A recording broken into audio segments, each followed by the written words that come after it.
Hi, I'm Kurt Loosenort, a realtor with Keller Williams in Grand Rapids, Michigan, and I'm here to talk about home shopping. Whether this might be the first home purchase you ever make, or your fourth or your fifth, there's still a lot to consider.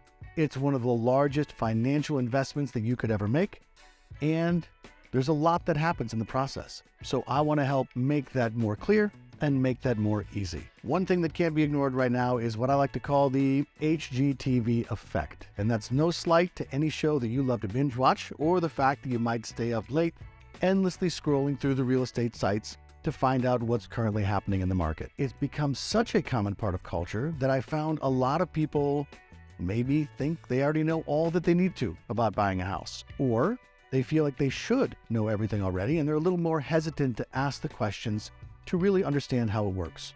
So that's what I want to help with.